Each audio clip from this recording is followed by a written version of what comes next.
But let's predict the newspaper in 100 years.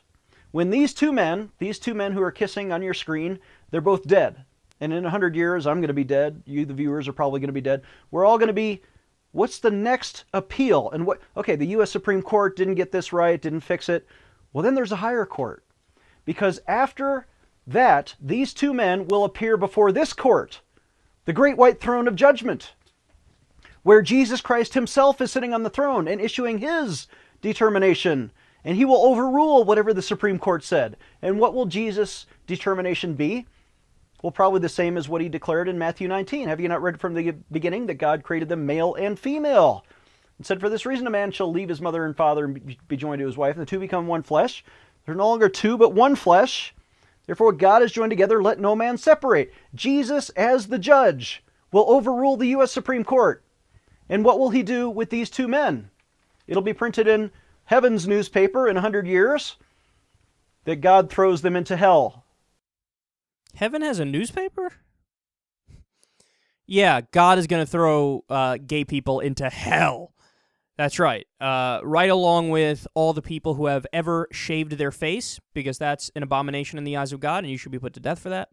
Right along with all the people who have ever done body modification, so any piercing, any tattoo, if you've ever cut your hair, you go to hell. If you've ever eaten pork, shrimp, crab, lobster, you go to hell. If a man has ever allowed his wife in the house while she has her period, you go to hell.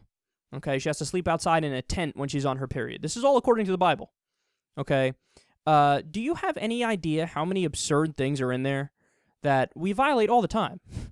Just on a daily basis. Gordon Klingenschmitt violated like 7 in that clip. But no, he's focusing just on gayness. Well, you're gonna go to hell after that.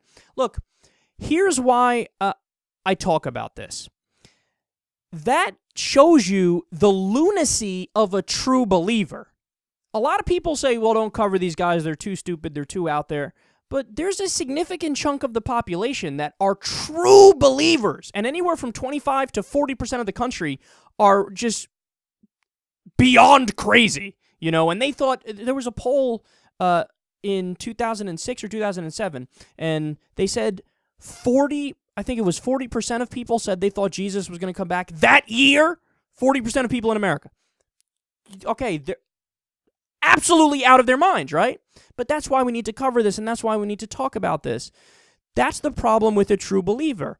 You have one group of people that he represents that say, we know exactly what happens when you die. We know that there's a court that's higher than the Supreme Court. That court happens after you die. It's the court of Jesus Christ of Nazareth. And he's going to condemn you to hell. By the way, I thought he loved you.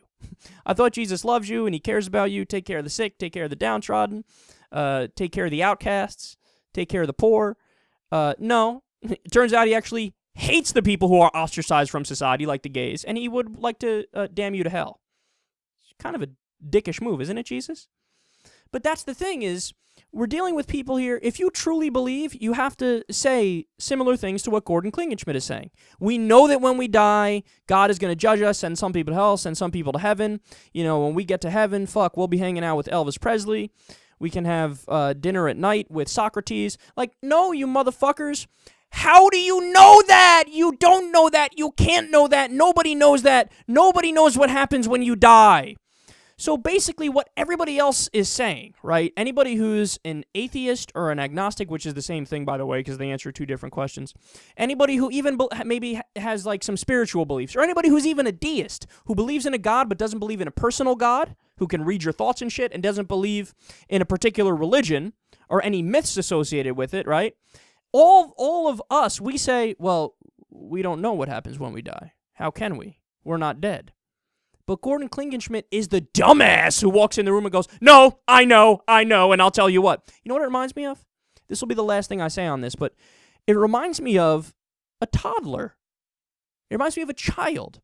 You know, if you go talk to my nephew or something, like when I talk to my nephew, you get the sense, oh, it'd be so easy for this little kid to go, I think there's monsters in the closet, and I know there's monsters in the closet, and he was green, and he had a purple fin, and it was just really scary overall, and, you know, what are we going to do? We need to get rid of it. And they could be convinced. And you as an adult, your job is to go, oh, come on. There's no monster. Don't worry. You're safe. We'll protect you. Monsters don't exist, etc., etc. But he's the equivalent of the toddler. I know what happens when you die, I'm convinced, and don't do anything bad because then you might go to hell. If you suck somebody's pee-pee, then God will hate you and damn you to hell forever where you'll be with Satan. And they're higher than the Supreme Court. It's the court of Jesus of Nazareth.